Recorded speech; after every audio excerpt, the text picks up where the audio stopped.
Hello. Hello. Hi, Deanne. Hi, Devon. Can you guys hear us? I think we are live. Hey there, Chrissy. Welcome to our first show. Yep, this is our first show. Mm-hmm. We're just going to wait for a little bit. Let people kind of come in. We have some cool topics we're going to talk about today. And hello, Rosanna. Nice to see you. All right. Go on. You think we should go ahead? Okay, so first, I just want to welcome you to our first show. We got a lot of cool things planned. Basically, me and Darin, we're going to talk about UFO stuff, paranormal stuff, and high strangeness, upcoming shows, trips that we want to take, and that kind of thing for the first show. The show will grow as we go and change.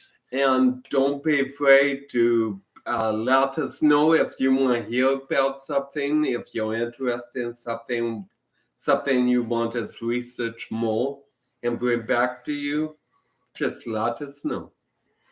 All right. So I think the first thing I'm going to talk about is kind of local stuff. We're going to talk about upcoming events that are in the area that aren't too far away. First, I'm going to go in Oregon. There's a couple events. You got the Ufo McMiniman's Ufo Fest in McMinnville, and that's May 13th and 14th. So we're going to be out there. We're going to check it out, I think, on the 14th. So if you guys get a chance, go check that out. That's pretty cool.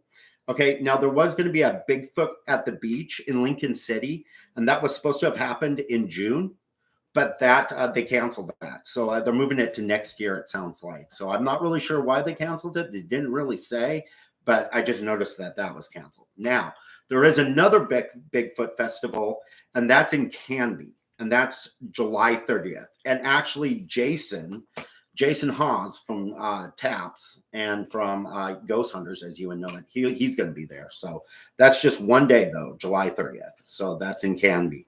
And then in Washington, there's a couple things, too. You got Fort Sasquatch Day.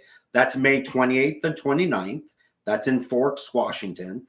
Then there's Medellina Falls, Bigfoot Falls. It's June 25th and 26th. That's also in Washington. Then you've got, it's called Marble Mount Bigfoot Sasquatch Conference, and that's August 27th and 28th. So that's some of the upcoming things that are in the area that aren't too far from Oregon and Washington that you can go see. So, no, and it all sounds good, and we will come back with kind of our update when we go to the UFO Festival, and hopefully see you there and stuff. Just a reminder, if you guys like this kind of stuff and want to stick with us, just hit the subscribe button down below, and let's get going. All right. So just as you know, don't mind me. I'm just drinking out of my Bigfoot. This is my Bigfoot cup coffee that keeps us going on the show. So I think we're going to get started. I think the first thing we need to talk about is UFOs, and I think that's you. So go. Sure. And I thought it would be fun just to bring out something that came out this year, and it started in January with a few news agency stuff came out with the possibility of the new Obama library opening with UFO documents. Very cool. Yeah, so this, of course, took the ear of investigators and stuff, and one of the main ones, John Greenwald, and he is the creator of the Black Vault, and you can find him down below is a link. And so let me get my notes here. So he decided through FOIA, he has worked on doing FOIAs, which is Freedom of Information Act, with the U.S. government, and anyone can do this and stuff. And it's well you to say, hey, I want to know about UFOs at this time frame. Give me information.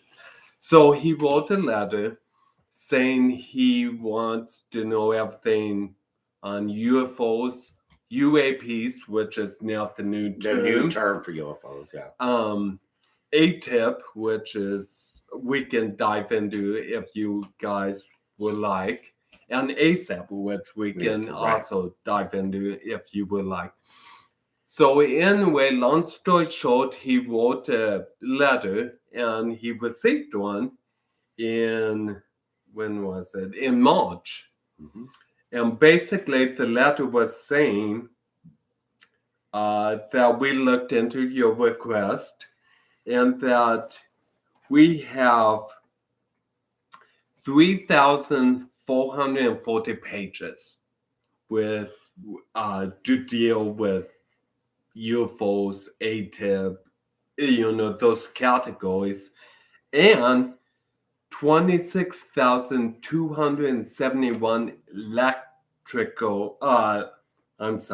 electronical files, which who knows what that means. So this sounds like a lot of information. A lot of information. So he was like, holy cow. And wrote an email and said, okay, so how long is this going to take?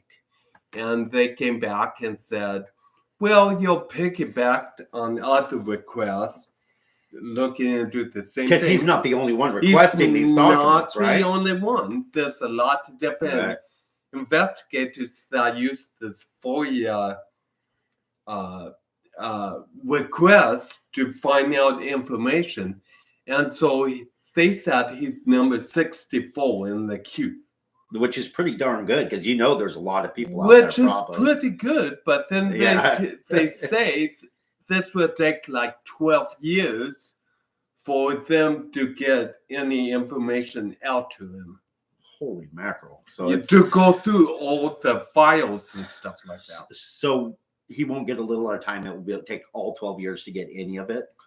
Well, it sits right now. So he's kind of fine-tuning. Oh, he's narrowing what he wants? He's narrowing what he wants to get information. Now, through the FOIA requests and stuff, you could get nothing. You could get a page of just black lines. Because they blacked it all out. Here's the page. It doesn't say anything. Exactly. So this is something that in the future we'll find out more about. And I will keep you abreast. That sounds very interesting. I think I heard a little bit about this too. And I actually think the first request, wasn't it a lot more than 12 years? The first? So the first letter that he sent and stuff, they were saying 16 years. Yeah. So he fine-tuned it a little more. Gotcha. And that put it to 12 years. So he said 12 years. Better, right, but it's 12 years. And so this would be through the Obama library that this may be possible. Yeah, and it's opening like this year and stuff. So very it's not even open yet. Gotcha. And he is trying to find out. He even wrote and said, give me everything and I will go through it all. Gotcha. And they won't do that. Gotcha. So he's just, to give you some background about John Greenwald, is in 96, at the age of 15, he found out about this FOIA law where citizens like you and I can just write the government and say, I would like to know about JFK at this time. And by law, they have to give it to you, but it may take him however long. Well, right? And they can black out whatever they see is confidential. Or classified. So he has right now, if you go to his website, which is the blackvault.com, he has 80,991 documents. These are government documents. So if you want some reading, if you want something to read. And this is about Bigfoot, about UFO, about anything like that. So I will keep you abreast. That's cool. about this, and I just found it interesting. So, gotcha. Now, was there any other UFO stuff you had? The other thing I had is that there is a database that's up in Washington, and it's run by Peter Davenport. And Gotcha. Peter Davenport, he's been around since '94 or whatnot. And he's usually at the McMinnville Ufo Festival. So you see him there almost every year. But anyway, it's a hotline that anyone can call, and he keeps document what you saw and any pictures that you seen and stuff. And just to give you some examples, is I just went to the database on the website, and the website is down below. We've got that. The link, and it's got the National UFO Reporting Center. And so it has all the different states. So I just clicked Oregon, and it has just some examples.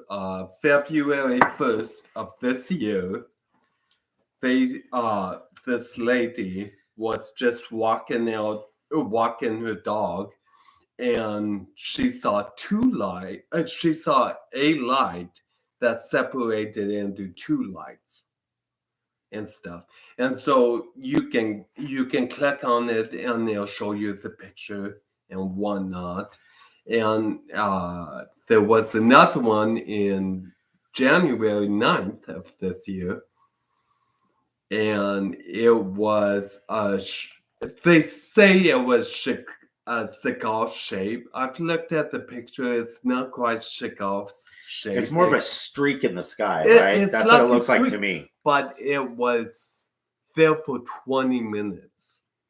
Wow, that's crazy. And it said there was a vertical light that was traveling through a cloudless sky, and for 20 minutes. And they have a picture there too. So it's a really good, you always hear, I saw a UFO, but I don't know where to go. I don't know how to report it. Right, exactly, which was our problem when we saw ours, right? Absolutely. We didn't know where to go. We didn't know about this Who to report at it the to. time, because at the internet wasn't huge back then either. Not. And so that's a really good avenue. Yeah, no, I agree. So anyway, it's interesting tidbits. Gotcha. Okay, well, I guess I'll go on to mine, right? So I've got paranormal news, and my paranormal news also it deals with also UFO and high strangeness and all game. So mine, let me get my notes out. Mine is on Crater Lake. Crater Lake is beautiful. Now, you've not been there yet, right? I have not. We've got to change that. Which is weird, because I've gone up. I know, we've got to change that. Crater Lake is amazing. When I went, I've been there twice. It's just stunning. I mean, beyond any of this other stuff that I'm going to read about, I mean, it is just a beautiful place. Please go check out Crater Lake, because I recommend it highly. So basically, I'm going to talk to you about a few little history things that I found that was interesting. And before you do that, what is Crater Lake? I mean, why do they call it Crater Lake? Well, that's what I'm going to read. This is part of the history. You'll find out. So awesome. So it's America's deepest lake. And I didn't believe that when I read that, and I went back and looked, and it's actually correct. So, I mean, I guess they were good. This article, a lot of this came from Ann Ross. She wrote this, and I double checked on some of the stuff. But yeah, this was a good article. And I've also listed it below if you want to go check out what she actually wrote. So here we go. It's America's deepest lake. It was formed 8,000 years ago by Mount Mazama volcano. It imploded, and then it filled with rainwater and snowmelt over time. And that's how it became Crater Lake.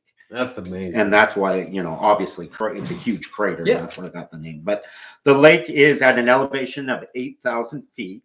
The lake is more than 2,000 feet deep. So that's why it's the deepest lake. It's more than 2,000 feet deep. That is just crazy in itself.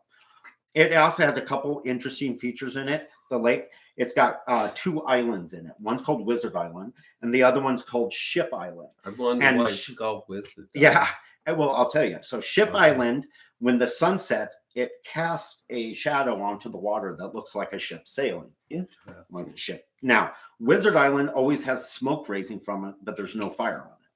And it's so, I mean, that's just one of the things about it that's interesting, right? Yeah, I read a story about a forest ranger. Yeah, seeing the lights right in the island. And the island Yeah. on Wizard Island. Yeah, So good to find it. there's a lot of high strangeness. So I'm going to read you some of what she wrote and some of what I've looked into of the high strangeness there.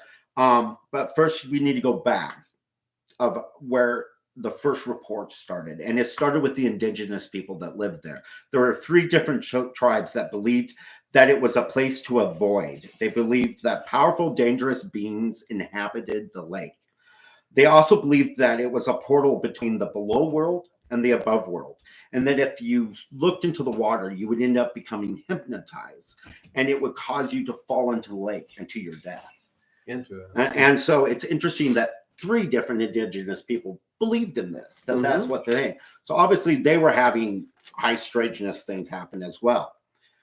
So other things that happened is there were miners. They were mining, and they were on horseback back in the day. And so they were mining clear back from 1850s on that these reports happened. Did a lot of disappearances. Like there was a guy with a horse. He had found a location where there was a mine, where there was like gold. And so he had gone back to get more people to come, and they had left one guy there. Well, the guy that was coming back, his horse and him fell off a ledge and died. And they never found the mine or the miner that had been there. So, I mean, there's a lot of weirdness with that. And then in 1975, there was a photographer that was doing a winter expedition. He vanished. They searched all over for him up there on the mountain. Of course, it was in the winter, which isn't a good time to go missing up on that. It's like 8,000 feet, so it's way up there. They ended up only finding a toe and a shin bone. Is all they found of it. Interesting. Which is interesting because I was following another thing about a lot of missing people that have gone missing. 411, right? Yeah. And then they will find parts of people like way later that make no sense in an area where you shouldn't be. Well, and so that's all kinds of strange as it is. Well, we were watching that one documentary about those hunters, and they just found his shoes placed on a tree stump, and that's it. Right, and they had searched that area earlier.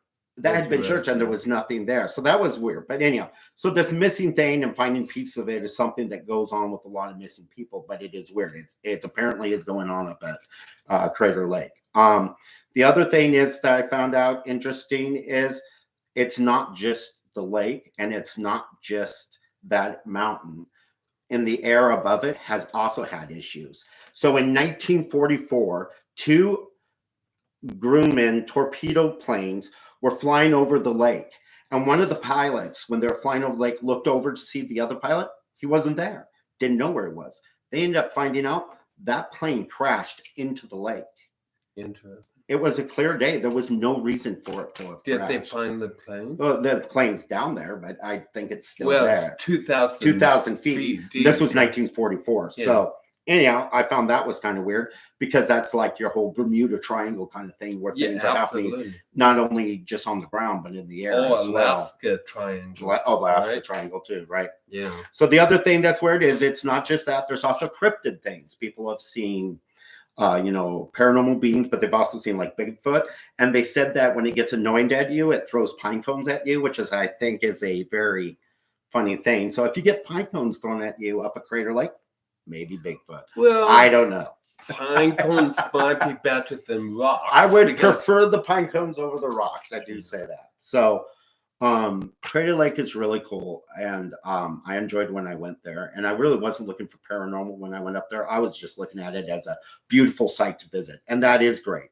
But the next time I go up there, I am definitely going to be paying attention to the high strangeness. Now, does it feel different up there? Well, just like when you go to different sites like Fort Rock, that's one place, you can feel a difference. And it depends how in tuned you are to that. But I definitely felt different when I was up on that mountain. So Crater Lake. So it's definitely cool. And we got to get you there. And yeah, that might be an elevation type of, it is 8,000 feet too, so you are up there pretty high. So but you can feel an energy with just also what you're looking at is so stunning. It's like awing, you're like, whoa. Well, down in that area and stuff, you just feel different. You do. There's a different about that. So this is our first podcast, and I've kind of realized that we talk really fast. So we're going to take a breath, slow down a little bit and stuff. And I want to go back to what I was talking about the library and stuff. Because if you're ever interested in doing a FOIA request, he has templates on his website. Yes, he does templates, so you can put one in yourself. Yeah, so really you can just put in your name and stuff like that and stuff to get you started, because he's been doing this since 96.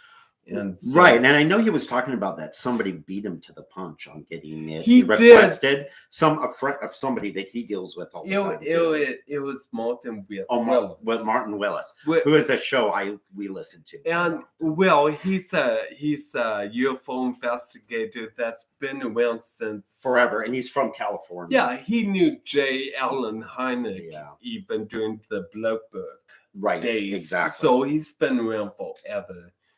So it's not just, but John has done the FOIA request the most, and he has the most documentation on his website. Exactly. So also, like he was saying about that, I want to say about Crater Lake also, if you guys have any stories about Crater Lake or you've seen anything about it, we would like to hear from you. You can tell us about it. You can stay anonymous, whatever. We're just all interested in it because really we want to encourage people to get out there and look at these things themselves, not just us going out, which we will do and check areas out, but we want other people to go out and do it. So with the show, what are we? So we'll be doing our UFO updates, and we're going to be doing our paranormal updates and all this like we've just been talking about. And something else that we're going to be doing is talk about what shows are in the area, but also I've got a couple things planned for this year, and I wanted to talk about it. So before I do that, I have a what do you got? Question? Okay, what is it? It's from Devon Monk. Okay. Which happens to be my sister, but mine too. She's crazy. Awesome. It's mine too. Professional author. Yep. Okay. It says it's the UFO reporting site in Washington State or Washington D.C. If you're talking about Peter Davenport, that's in Washington. That's State. in Washington State, so it's just up the road. Right, but if you were talking about the Obama, where you're getting the records, that's from Washington D.C. Yeah, absolutely. But you can, like I said, go to theblackvault.com, and they have templates for the FOIA requests. Are we good on questions? Thank you very much for the question. Yes, there was one. Okay. What else? Awesome. No, I answered the question. Okay, good. So no more questions. Something that I thought we'd talk about is an upcoming trip that we have coming up. Me and Chrissy, my wife, we have a couple areas we're going to go check out. And one of them is really paranormal based. But we are going to be up at Mount Rainier, which is also another paranormal UFO hotspot. But we'll let you know if anything happens with that. But we actually have a paranormal trip planned. And we planned this out, and this is really cool. I'm really excited about it. We're going to go first we're driving from here. We're going to drive clear down to Tonopah, Nevada. That is where the Clown Hotel is. We are not going there. I've already been there. It's a creepy place. I don't know if it's haunted, but it's creepy. Does it have clowns? It has clowns, and the best thing about the Clown Hotel is right behind it, there's a graveyard. You couldn't even make a horror story. I mean, you wouldn't believe a horror story if it started out that way, right?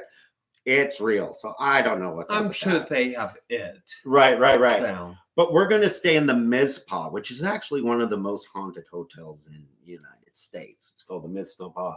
And we're going to check that. That's in Tonopah. Oh, okay. That's in Tonopah. So we're going to start our trip there. And then one reason why we're starting there is because from there, we're going to end up going on the extraterrestrial highway. And we're going to travel down the extraterrestrial highway and check out things, which is really cool. So then we'll end up going into Arizona, and we're going to go to the big meteor crater, which I've never been to. And I am all excited about seeing it. Don't know that there's much paranormal, but it is cool because that is actually, I mean, a meteor from space hit right there. Isn't that well in Stallman? Yeah. With the UFO. I believe so. Right? Yes. That's exactly it. No, that would be super cool. So, and then we're going to spend the summer solstice, which is, the longest day of the summer, in Sedona.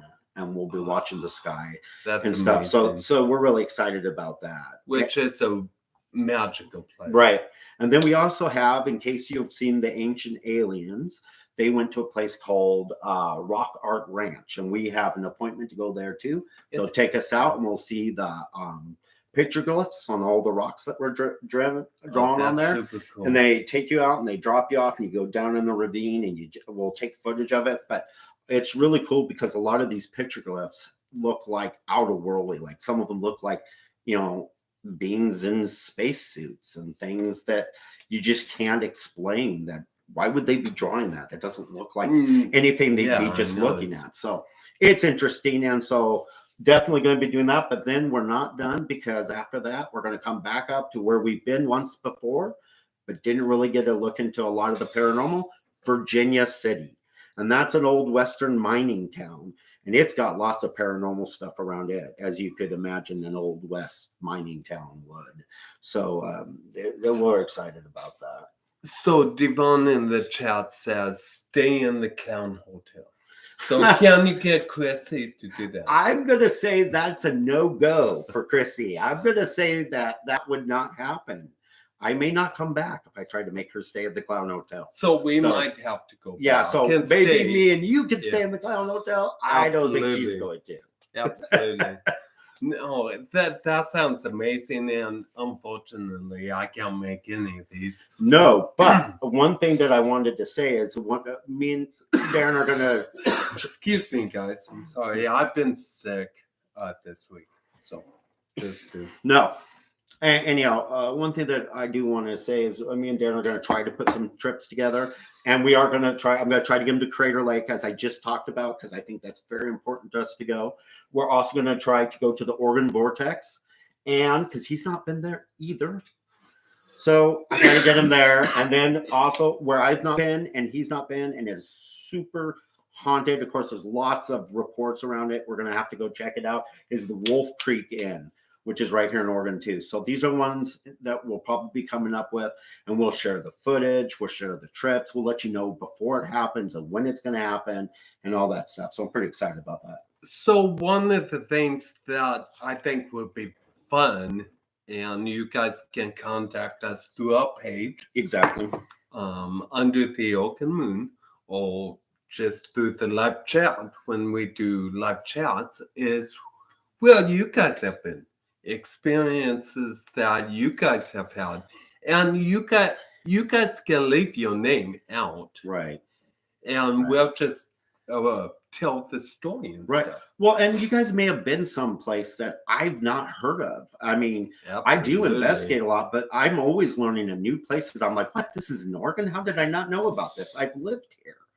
And tell us about these things that you've had, because we're all interested. Okay, so another question was, what highway is the extraterrestrial highway? What highway is that? Well, if you have a minute, I can look it up on my phone. I can't remember. It's in Nevada. I don't remember the exact highway number. I will get my handy dandy notebook. So look up the extraterrestrial highway. It'll come right up. Anyhow, it's not that very long of a road, to tell you the truth. You can travel the whole thing in about 2 hours. So it's not super long, but anyhow, keep going. It could be like Highway 89 or something like that, but I don't exactly remember. But anyhow, it's got a lot of really cool things to stop and look at in, and I'm kind of excited about that. So just give us a chance and we'll look that right up. Something else that I wanted to talk about was Okay, so it's also known as State Route 375. That's right. 375. It's 98 miles long and runs through Tonopah and Alamo to Alamo, Arizona. The heart of Nevada. So it's Tonopah, Nevada to Alamo, Nevada. And it basically goes across the state like this, up the state sitting. It kind of just goes across. And 98 miles you can do in an hour and a half. So basically 2 hours you can see the whole thing. But there's lots of things to stop and see, so you can take your time going down through there. Yeah, absolutely. I wonder how far away it is from Skinwalker. Well, it is a little way. So you got Nevada here. Skinwalker's in Utah. It's in Utah, but it's up northern Utah and to the east. So it's a little further away if you would look at it that way. So one thing that I thought we would do, if there's any more questions, because if not, I think we should talk about. No, keep going. Travis I'm just Walton. looking. Let's talk about Travis Walton. We watched a documentary about Travis Walton, who was a logger back in the 70s that it's claimed that he was taken by an alien ship. And he was with his crew. There was seven of them. And it was in Snowflake, Nevada. And if I'm sure a lot of you guys know it Arizona. Snowflake, Arizona. I'm sorry. Yeah. So I'm sure you guys, some of you guys will know the story, but basically they were up doing the contract job. So hang on. This, you may also know it because they made a movie about it called Fire in the Sky. Exactly. But that was a Hollywood movie. So the true story is what we were watching. And really, Fire in the Sky does a good job. Pretty good job with it. Yeah. Until he's taken. Then they Hollywood it up. Then it's Hollywood. Yeah. Straight Hollywood. So anyway, keep going. No, it's just really interesting. I thought that to me, it was the first story that I had heard about that kind of scared me about aliens. None of them had before, because they also didn't seem that real to me before. So I remember I was a teenager and I remember hearing that loggers were taken, and I had heard it was from Oregon, which was wrong. It was just a word of mouth thing. Yeah. And I didn't correlate everything, but loggers had been taken and they all had passed lie detector tests and they all said it was true. And to me, that was so believable that a down-to-earth logger would claim this. And so that's what really made it worrisome to me, is that, to me at that time, it wasn't like crazy people like me now, whack jobs that believe in all this. It was a logger. And well, it's not just that. It's this 7 guys. Yeah. There's 2 of them are dead now. So there is 2 that passed away. And then there's away. 1 that refuses to talk about anyone about what happened. Because you got to understand, they were in this small town Arizona. They were ridiculed, made fun of. They thought they murdered the guy when he ended up going missing. So they were almost up on murder charges. He was missing for 5 days. He was 5 days. For 5 days. Yeah. And so anyway, the documentary, we don't want to tell the whole story because you guys watch it, research, whatever. To this day, the story has not changed. And they have all, to this day, still passed lie detector. Yeah, because they passed it originally, and then they brought him back in later and made him take it again, and they passed it again. So, I mean, the fact that they can pass, that many people pass the lie detector test is pretty crazy. What questions do we got? But before I go to the question, And we'll talk more about the documentary. Yeah. Because I got a little more out of it, and you did too, and stuff like that. And we've known the story. We've known about the story for a while, so you can find the documentary on Discovery Plus. We linked it down below as well, and we linked that below as well. Mm-hmm. So let's see. It says this is from Chrissy. Okay. I don't know who that is. So. I may have known. Yeah. Okay. So it says, tell us about the Mesonita Castle in Washington. Okay. Heard some crazy stuff about the place from Amy Boone. Which you know who which that is from Kindred Spirits and Ghost Hunters and Yeah. stuff like that. So this is a castle that's up in Port Townsend or something like that. It's the Port Town, Washington. Then up at the top. Okay. And there's this castle that I don't have all the facts on it, so I'm just gonna give a quick overview. But this German couple, they had built, it was known as the Washington Castle because it looks like a castle. It is now a hotel now, and you can rent it out. And actually, for our anniversary, we're going to be going to this in November. Nice. So it's another haunted place, and I don't know that area. I've never been up to that part of Washington, so that's going to be really cool. And I'll actually bring the history of that on the show. But if you really want to know a lot about it, you can check out Amy Bruno's show because she talks about it on Haunted Road, which is a really good podcast. So and you could find that in the streaming platform. Yeah, pretty much, and you could pull it up like I do. It's an interesting castle because Amy used to be part of town. She did, and so what she did is also she has groups where they go and you can go to and they do these hunts together and all this. She did one there, but because they're from the East Coast, it was really hard and expensive to bring everybody out to the West Coast. That's why they do most of their stuff on the East Coast, and that's why I like what we're doing because there is so much saturation on the East Coast that I want to bring some of this to the West Coast. Well, it's older. Yeah. Well, it is older. Been doing but the land's not older, but the buildings are. Yeah, absolutely. Sure. Now, there's another question from Rosanna. Hi, Rosanna. Hello. There's a goddess temple in the middle of the desert north of Mercury, Nevada. It's super cool. So it might be something you need to I'm gonna look at that. I do not know that right offhand. Goddess temple. Goddess temple. That sounds really cool. Just quick, if you just write it. Have you been there? Do you know of it? Rosanna, if you, well, I'm sure she's been there, but go out and message us some more information about it. Yeah, let us know more about it. You can on our page or on our email. Just let us know a little bit more, but I'll look it up. Goddess Temple in Mercury, Nevada. Is that what she said? Yeah. Okay. Well, awesome. Good information. Very good information. And this is what this channel is going to be all our about. Whole community. What we can share and what you can share to us. Let's see. So this is from Chrissy. It says, what kind of energy do you think the Afro Desert has? You know, where we went. Well, it reminded me more like the energy of when we were in Sedona. And the vortex that they were talking about there was a female vortex because it lifted you up.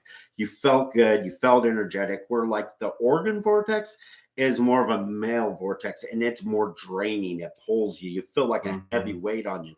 So I felt the Alvord Desert was a very uplifting place. So I'm going to have to say, I think the energy is more like a female vortex. Well, and isn't that interesting through like cultures and through like, if you research on energy and tribes and stuff like that, is that the male energy kind of drains, right? And kind pushes down, and then the female rises up, lifts you up, and it's the whole yin yang. Yeah, thing. It really is. You know, you need both. You need both, right? Exactly. Yeah. Okay, so did she say something? Rosanna? Yeah. I've been there like 20 years ago. Okay, so that's awesome. We'll look into it, but also send us whatever information you can on our email. Exactly, and That'd be we'll great. research about it. Yeah. Maybe you can I fit will in your trip. Yeah, I could. We might be in the area. I don't know, but yeah, I need to know about it so I can check it out for sure because I'm interested. No, absolutely. So let's go back to Travis. Travis, okay. And let's just kind of so basically, I'll tell you a tiny bit of this story. Go ahead. We'll listen. And stuff. And so, we will listen. 7 lockers. They're up in Snowflake, Nevada. No, Arizona. I'm sorry. And so they're just finishing up.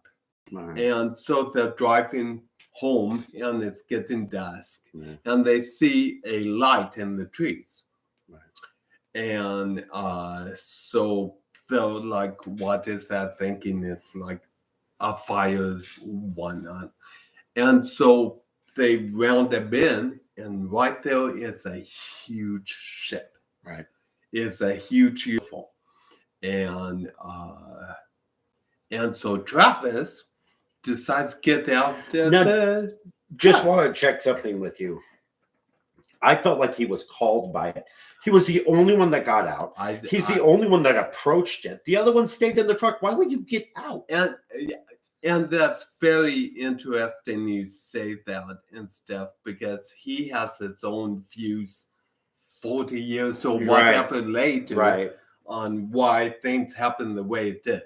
So without telling the whole story, he gets hit by a light. Hits him in the chest and blows him back. It blows him back. The lockers in the truck said that his body was limp when it hit the ground. And he bounced. So they took off. And took off 2 miles down the road before they came back. And then they got enough goods to come back. He was gone. So 5 years later, he comes back. No, 5 days. 5 days. 5 days. Yeah, 5 days. 5 days later, he comes back, and I don't know how much of the story I need to say. Well, just he comes back, and he finds a phone booth. First of all, the crew had gone through. Where did you hide the body? Did you kill the body? They've been searching for him for 5 days. They've looked all over. They couldn't find him. Manhunt. Huge manhunt. It was all over the news. People were scrutinizing him in the community. So it's an interesting documentary. It's worth watching. Chrissy, I think, just had a question about where we should look at in Salem. Any places researched around Salem? Okay, so the things that I know of, I've heard the Capitol, I've heard the State Hospital, I've heard Deepwood, Fairview, which I've been in those tunnels. Yeah, before so there's those kind of things. There are some around here. I don't know if they've started them back up, but there used to be a ghost walk downtown that Salem, and I don't know if it's still going on, but there is some high strangeness areas in Salem. One of them is Trojan Creek. There's been a lot of sightings down Trojan Creek, and when you drive it, it almost feels like you're not in Salem. That just little Trojan Creek area is kind of a unique area. I've never personally seen anything down there, but it is a different feeling. What is that park off of High-Low? Jory Hill. There's a lot of stuff around Jory Hill too. Yeah, and so this is all what we're gonna. Devon said, "Good catch." Elsinore Theater. Elsinore Theater. That's had lots of reports. I've had activity there, working there when I was a teenager. And we could dive into stuff like that. So what did you get out of this Travis Walton documentary? There was a few things that I learned that was interesting. The whole thing with Apro and Jim Lorenzen, which was a crew that came in after he came back and interviewed him right away because they were believing in the UFO when everybody was all about this had nothing to do with UFOs. What's Apro? Well, and APRO was like what MUFON is today. This was the beginning of it before it ended up becoming MUFON, which is what it is now, which is the investigation of all the UFOs that you report to. And MUFON is huge. Is USA wide. Right. It's like every state has a division of MUFON. Exactly. Right. So this, matter of fact, so this Ben Meserek book that I've been reading, it's a good book about the 37th parallel and the high strangeness. They were part of MUFON, actual investigators. They were part of that MUFON investigation team. But it started with APRO and Jim Lorenzen out of Texas. So I just found that was interesting. I didn't know that before. So that was something I learned. I wasn't aware of. It became MUFON. And groups like that, like MUFON and APRO and stuff like that, they are scientists. They are ex-military. They're ex police officers, right? Like Ben here, Ben Meserek, yeah. Meserek, isn't he ex-cop? Yeah, he was a cop. Yeah, investigator. That's what he did. Yeah. So that puts more credibility. Yeah, because he came from on an investigating side. Yeah, exactly. A real, he needed tangible evidence before he believed in it. Yeah, exactly. Do we have another question? Yeah, this is from Rachel. Hi, Rachel. Hello. She wants to know more about Goldfield, Nevada. She was there in 1966. So we will have to write that down and research about it. All right. For sure. Sounds good. Goldfield, Nevada. Yeah. Anything in specific about Goldfield, Nevada? So I'm guessing a mining town, right? What? Oh, and Rachel also said, what about Zenith over west of Salem? Correct, Zenith. Now, that was an old witch church thing. That was the witch church. Right. Yeah. And here's the thing about that. I'm just going to tell you right out the bat. They had so many people breaking into that building when they weren't supposed to be there. They just kind of shut down for any kind of paranormal thing. You can't do anything with that anymore. So it was disrespected, and now it's off limits. Unfortunately, that happens a lot with those locations that are paranormal or have strange happenings. Exactly. And just people flood or, teenagers raid. Right. So right when ghost hunters got real popular, people were breaking into there all the time. When we actually had our investigating team. Oh, that's right. We were looking into it, and that's when I found out they were like, no. Yeah. Under no circumstances. And that's another thing we can bring up is that we used to have a ghost hunting team. Mm-hmm. So that's something you can ask us about too. Because we're thinking in the future of bringing our team to come on, and we'll talk about them and talk about some of the stuff we did. And so make sure and subscribe, hit the like button. Do we have another question? We have stuff coming down the pipe. Have you ever had a creepy graveyard experience? Not really. Graveyard. Not really graveyard. I've made a creepy graveyard experience for somebody else, but not me. There was this place where we would lay down on the graves, and when the traffic came by, we would set up. But not a good thing. I know, not a good thing. That was when I was a kid, stupid. But anyhow, no, graveyards for me, feel very peaceful. Most graveyards I've been into, because most people don't have the connection in my mind to the graveyard. That's just a place where their physical body lays. But their connections are to the house they lived in, to the furniture they had, to the experiences they had, which are not the graveyard. It's usually not the headstone that they're connected. Right, because they have no real big connection to that. So to me, graveyards just feel like a peaceful resting place. And what's interesting is that's my feeling as well. I've never really gotten a creepy thing with graveyards. Well, look, we live next to a graveyard, and I go in there. I've not felt that. Which is really old. Which is super old. But good question. I like it. No, I like it too. Can you investigate? Can you investigate the graveyard? We can investigate the graveyard. There are rules you have to go by because you're not allowed into there.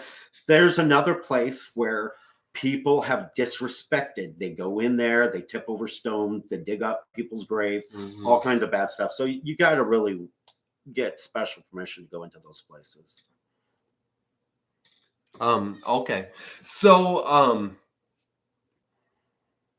what do you want to talk about? Okay, so we talked about that. And so basically, let's talk about upcoming shows. We have some exciting shows that are coming up. We end up watching a lot of paranormal stuff, documentaries, other shows like that. There, in case you haven't been watching, Skinwalker Ranch is the third season is coming out on May 3rd. And that is on Discovery Plus or on Discovery. Now, let's explain about Skinwalker Ranch. So why don't you explain about it? Okay, Skinwalker Ranch really came out in like the 90s. It did, yeah. There's been all this stuff. And really, it was George Knapp, who is a reporter, investigator. He's really has a lot of accolades and stuff. And he found out about this ranch that was having weird high strangeness of all strangeness of all kind, UFOs, everything, the gamut is everything. And so the shows, there's a history because there's been a lot of, even Robert Bigelow. Bigelow. So go back to explain why it's called Skinwalker Ranch. It's basically, there were two different tribes. One of them was Navajo. I can't remember what the other. I think it was Navajo's the one that Inca. There was Navajo and another indigenous tribe. And they ended up having a war with each other. And one was treating the Navajos were the ones that were treated like slaves, basically. So they cursed them and put the Skinwalker curse on them, which is why it's called Skinwalker Ranch, which is basically a ship-shaped shaman that can forms of like werewolves or whatever. But basically, it's a cursed land, and that's what the old history of it is. So this has been investigated for a long time. They even had a government funded Bigelow group by Robert Bigelow from Bill. And if you know anything about this realm, he's been around forever. And he kept everything secret because he's all tied with government and he doesn't. Exactly. And stuff is starting to come out more about that. That's why ASAP's all about. Which was another government funded research thing. So they had cattle mutilations, they had UFOs on their property, they've had... And it's why the guy who bought it now, the rich guy... Yeah, and we'll get into him and stuff, but they even had some investigators from the government. This is during Bigelow's Bass was what it was called, and where they saw a literally portal open or a tear and open something and come through. Something come through. Of course, they don't. For some reason, don't have video or anything about this. I think they do, but they're just not releasing it. I think they do. But anyway, the story is that it happened to about whatever. So anyway, so now he sold that to, what's his name? I can't remember his name, but he's Utah. He's rich guy. He has all this kind of money. Yeah. And anyway, that's what the show Skinwalker Ranch. So he's brought in a team and investigators. So it's basically an ongoing science experiment on this property where all this high strangeness goes, and they have no limits. It's like if you could guess a paranormal team without a budget, because they could just spin whatever they want. Because this guy's going to get it for them, and they're going to do all the scientific. They brought in this guy Travis. Taylor. Yeah, and he is from NASA, engineer, and he's just so good about doing the experiments. So the first couple seasons have been very good. I'm excited about the third season to see where it goes. If you guys want to check out a really interesting paranormal show, it's still an entertainment show that they made with some good information. So you're gonna have, the Hollywood entertainment wise. You don't have to be a hardcore into this to really like the show. Yeah. So, and then there's another show coming out. Do we have a question first before I bring up the other show? Devon asks, can you go over the upcoming events again? Oh, yeah. You mean okay. Yeah, I think that's over here. Yeah. You went through that kind of fast. So I'll go through it. So on May 13th and 14th is the Ufo Festival in McMinnville, Oregon. Which has been around ever since the Arnold. I think it was canceled last year because of COVID. Yeah. But it's back up and going. And then we don't need to talk about Bigfoot at Beach. That's the one that was canceled. That was in Lincoln City.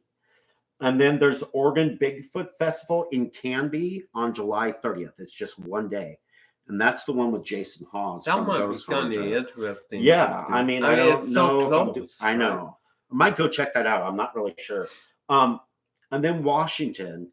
These ones are interesting. Forks, Washington, which has all kinds of high strangeness, by the way. I've been listening to a lot of really interesting stuff about that. But that has what's called Sasquatch Day. And it's May 28th and May 29th. So that's like another Bigfoot festival up there.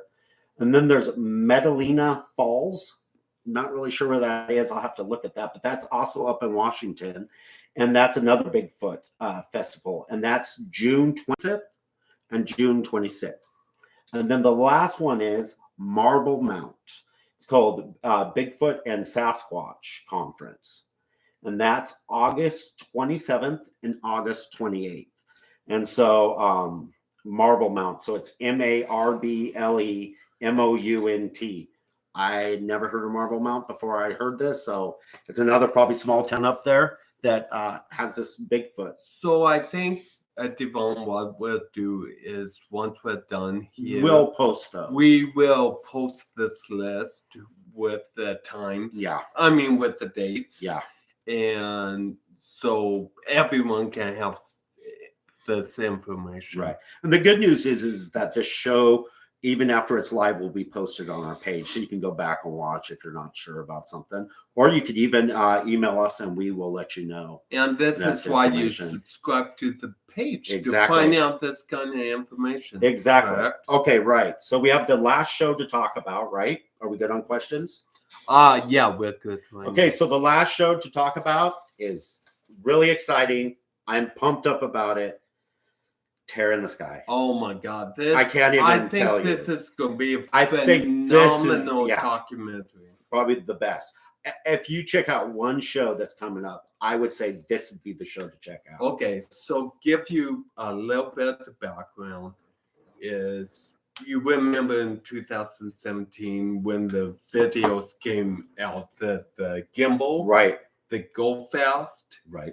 These are the military ones that ones that came they're really something there. They don't know what they are. Yeah, they call it Tic Tac or whatever. Exactly. Right. So the Tic Tac one, right, which was the gimbal. The gimbal.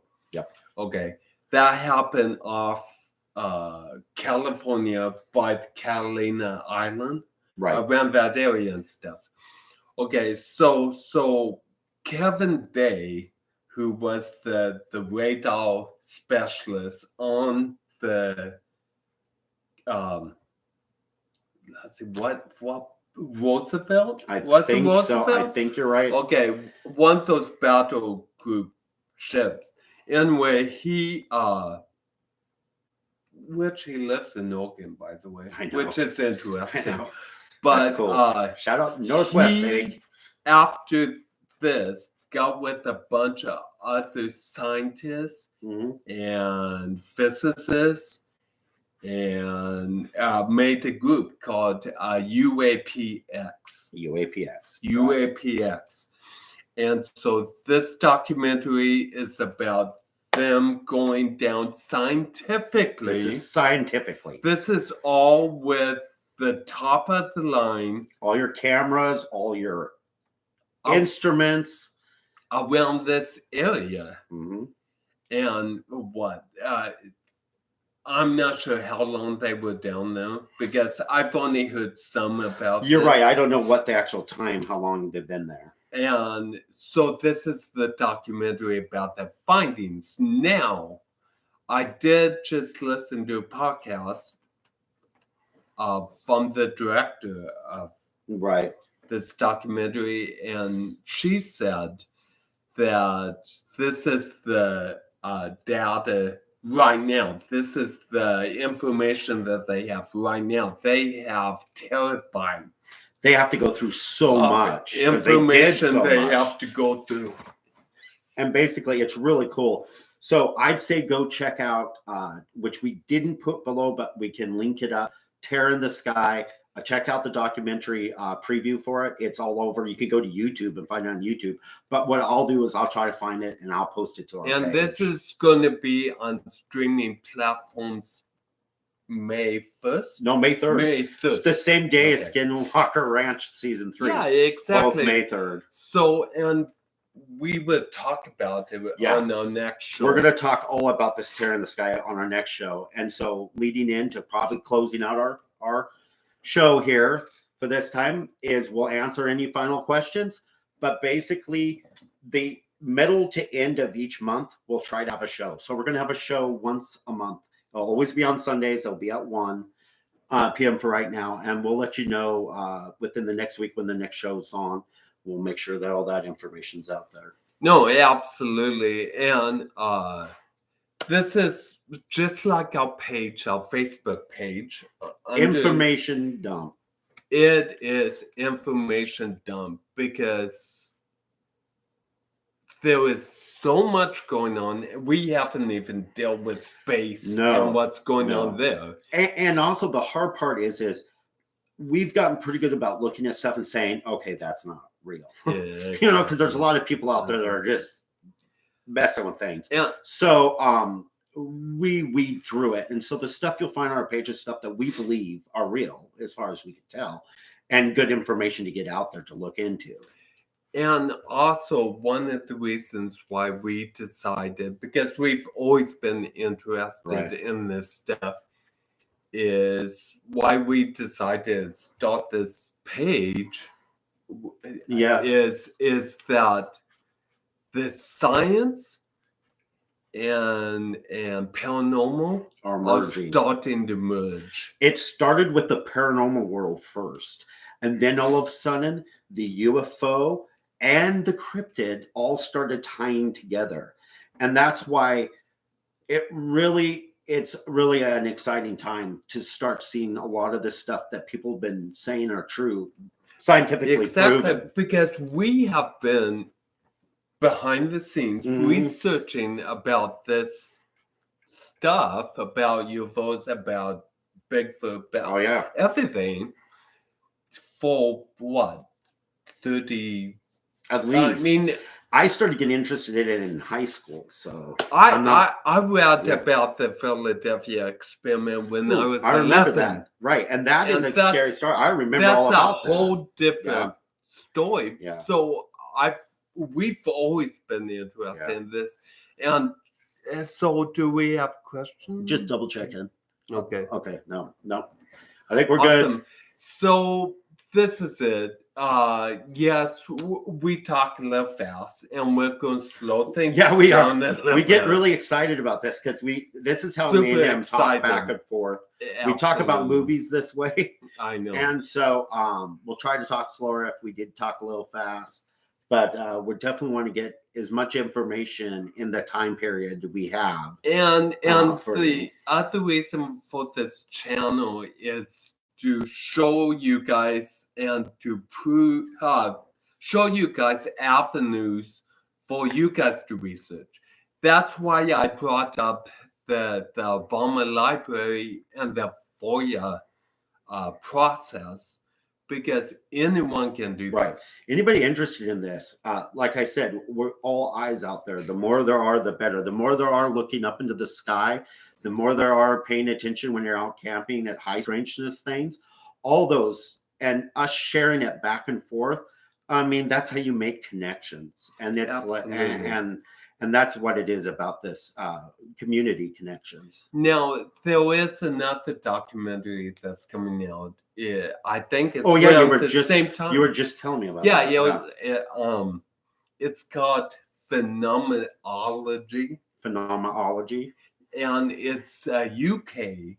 A UK show? Yeah, it's a UK group. Oh, okay. That went down, and I don't know a lot about it, but it looks very interesting. So what we'll do is for the next show, we're gonna see what that show's about, and we'll report back. So that'll be another thing we talk about in our next show. And if you guys hear something, let us know. This is a two-way street. Yeah, we'll let you know. You let us know. And so basically, I think that's our show. And I appreciate everybody that joined us. And we're excited about what we have in the future. And let's make this a place where we can talk, share, and just see what we can figure out. Yeah, and we will just try to make this bigger and have guests. That's definitely something we want to do in the future. We have a lot, I was on my sister's Monday Monk show, and we're going to have my other sister has done our logo, which you have seen, Deanne Hicks. She's a great artist. And so we're going to have a lot of people come and share, local people. We have a friend that does pottery and all that good stuff. So we're really excited about it. And I think we'll say bye for now until next time. And keep looking up. Yep, for sure. Okay, bye. Bye, guys. See you later.